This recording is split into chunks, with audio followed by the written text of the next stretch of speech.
నన్ను నేటికి తెచ్చినాక మా అమ్మని మా నాయన తెచ్చినాక అయితే నాకు ఎవరు ముఖం చూపించలేరు. ఆడికి తోలుకుపోయినాక అయితే నాకు ముఖం చూపించలే, మా చెల్లెలు చూపించలేరు. మా నాయన ముఖం అని అవుతామంటే మా నాయన ముఖం గిట్ట నాకు చూపించలేరు. అంటే ఇప్పుడు అక్కడ యాక్సిడెంట్ జరిగింది కదా, సో కంకర మొత్తం కూడా అమ్మ నాన్న మీద పడింది. సో గాయాలు అయ్యాయి వాళ్ళ ముఖాలకి, కాబట్టి నీకు చూపియలేని పరిస్థితి.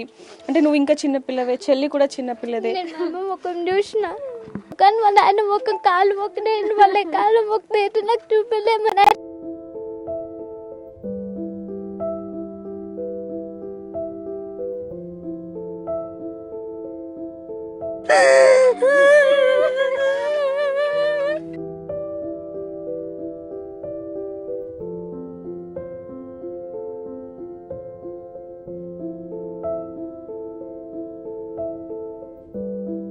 నాన్న నీకు ఏం చెప్తూ ఉంటారమ్మా ప్రతిసారి? అంటే ఎలా బ్రతకాలి అని?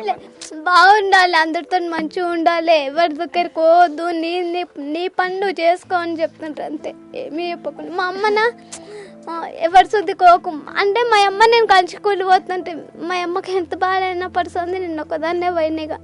ఆమె ఒకటే చెప్తుండే, ఎవరి దగ్గర కోకు, ఎవరితో మాట్లాడకు, అందరితో మంచిగా ఉండు, నీ పని నువ్వు చేసుకో, వండుకో, అంతే.